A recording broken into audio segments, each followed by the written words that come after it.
Hola amigos, ¿qué tal? Stuart here from Spain Speaks with an update video today. We'll have a bit of a chat about what's going on in Spain while I take the dog for a walk. Unfortunately, it's not a walk like the ones that I have been doing in Portugal, because obviously the views are not the same, the scenery is not the same, but what can we do? This is Madrid. Now it's the 31st of August today, the last day of the month. And of course tomorrow the 1st of September, and that's when things start getting back to normal in a city like Madrid. As we know, August is a month where cities like Madrid, the interior cities here in Spain, clear out. People head off to the coast, people head to cooler climates, get out of this hot Dust Bowl environment, and they head off to the coast. And tomorrow, as I said, the 1st of September, I think the majority of people will start to come back. And it's a shame because in my opinion, September is the best month here in Spain to take a holiday. The weather cools down a bit, it's not as busy in a lot of those coastal areas, and of course people that live in coastal areas will tell you that come the 1st of September there is room again in restaurants, there's room again at the beach to sit down, and there's also a lot less people enjoying those coastal areas because they all come back to cities like Madrid. And as I said, in my opinion, September is the best month to take a holiday because of those reasons. Unfortunately, I can't do it because my son has to go back to school, has to start school this month around the 7th or the 8th of September. And I've also got to organise my school year as well from a work perspective. These videos are not the only thing I do. I also have to organise English classes. And that's one of the reasons why I unfortunately can't enjoy September in one of those holiday spots here in Spain or Portugal. And of course, the fact that a city like Madrid is virtually empty in August also makes it a good place to visit during that month. If you don't want to be doing things with hundreds of thousands of other tourists, Madrid would be a city to come to in August, if you can put up with the hot temperatures, that is.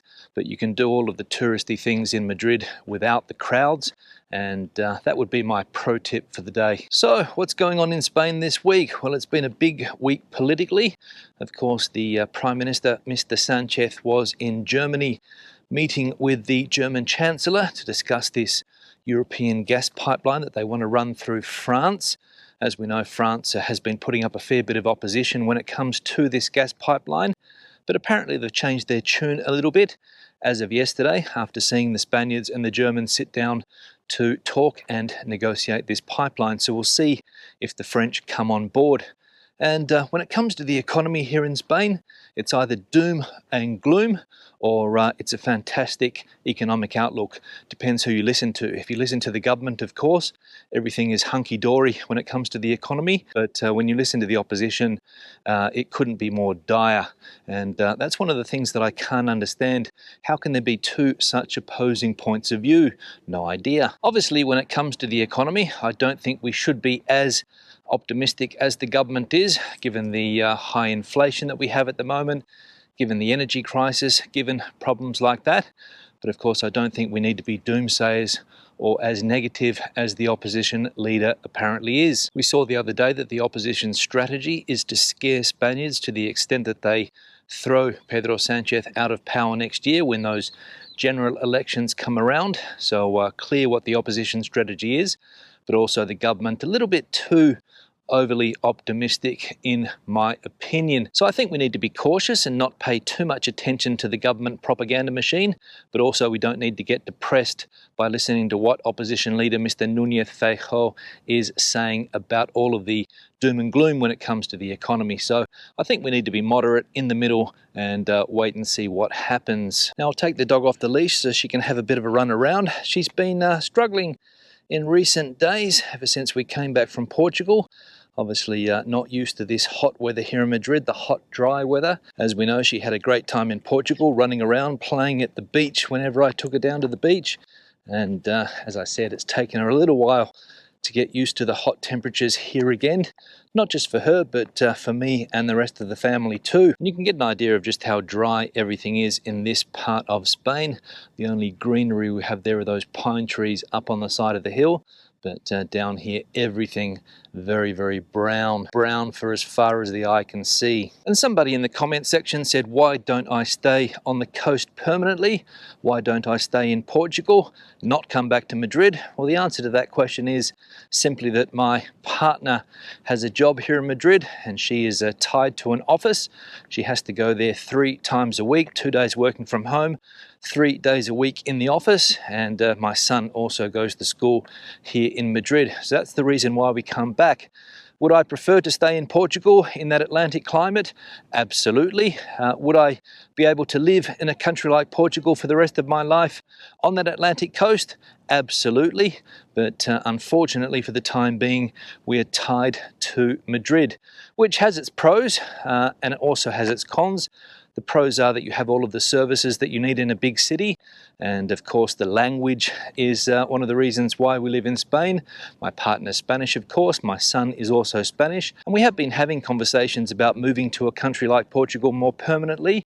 I'm trying to get the partner on board, trying to get my son on board, but it's not easy, of course, them being Spaniards. But we'll see what happens over the next few years and whether or not I can convince them to move to wonderful Portugal. We'll see. Okay, so I'm in the car now. There's a few things that I need to do.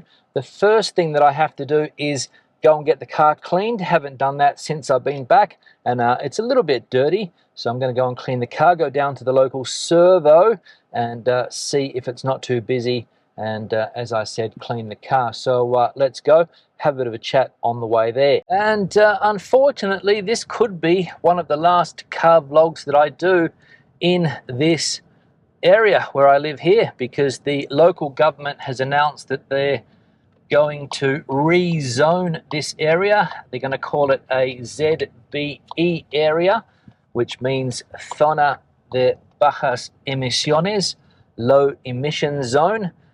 Currently it's only affecting school areas. So for example, if there's a primary school or a high school, they have installed this ZBE area, but the government has said that they're going to extend it to the whole municipality. And let's just say that, well, judging from the feedback that has been left on some of the articles, people are not happy.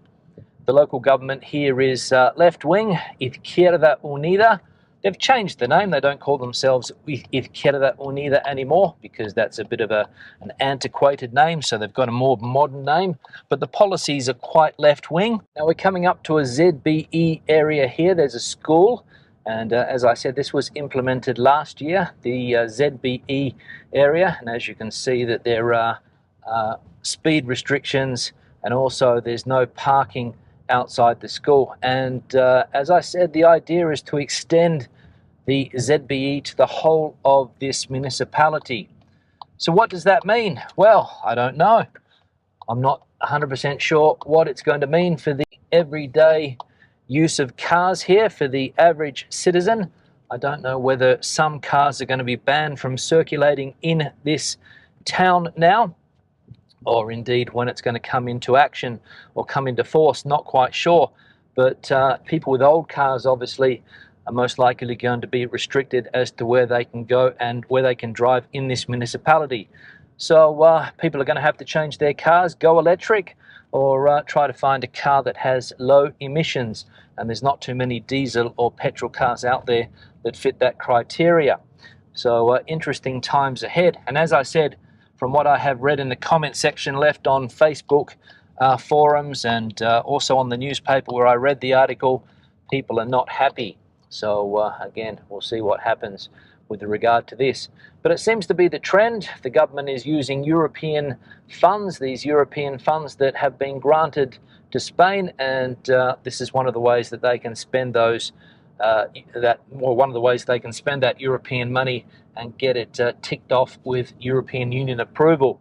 So as I said, a low emissions area, the whole of this town where I'm living here. Normally it's only in big cities, for example Madrid in the center, it's an ZBE area. Barcelona as well, I think. Other cities around Spain have a ZBE area, but this is the first case, I think, where a whole municipality or town will become a ZBE.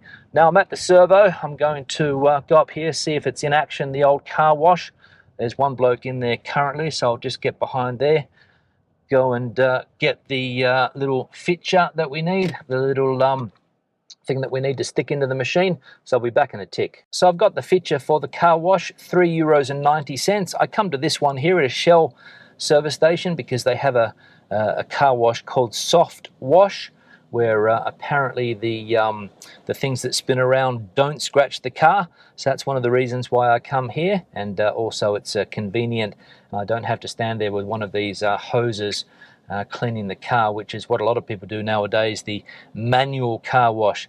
I prefer the automatic version still. And the final thing I'm going to talk about today while I wait for the car to be washed is banks here in Spain.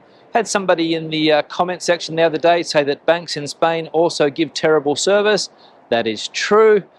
Recently I've had a few phone calls from my bank manager trying to sell me products, and one of the products that he offered is a health insurance through the bank, and I'm seriously considering his offer. It's around €52 a month, I believe, with a company called Adeslas. Of course, the bank that I use in Spain is CaixaBank, and they also work with Adeslas. I think CaixaBank owns Adeslas, so they can give decent private health insurance. So I'm thinking of taking him up on that offer. But when it comes to customer service, I think banks are improving their customer service. I said yesterday that in the past it was a fairly terrible experience going to a bank, the security of getting into a bank, bad service when you got into the bank because people are not overly enthusiastic, or at least that's the impression that I get, people that work in banks. But nowadays I think it's changing as the banking scene becomes not more competitive, but there are fewer banks, and the banks seem to be keen to get new clients. And that's one of the reasons why the bank manager got in contact with me, and I've got an appointment with the bank tomorrow to see about this health insurance. So going over to private, most likely, still with the public system, because you can't change that. You can't get off the public system here in Spain. It's something that you have to pay every month regardless of other options. So I'm going to go private, have the public option as well.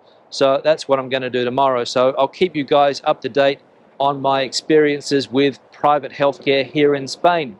On that note, I'll wrap the video up. Car's got a couple of minutes to go before it finishes. Questions and comments, please leave them in the section below. Debate the video out as you normally do. Give it a thumbs up if you liked it, thumbs down if you didn't. I'll see you in the next one. Hasta luego.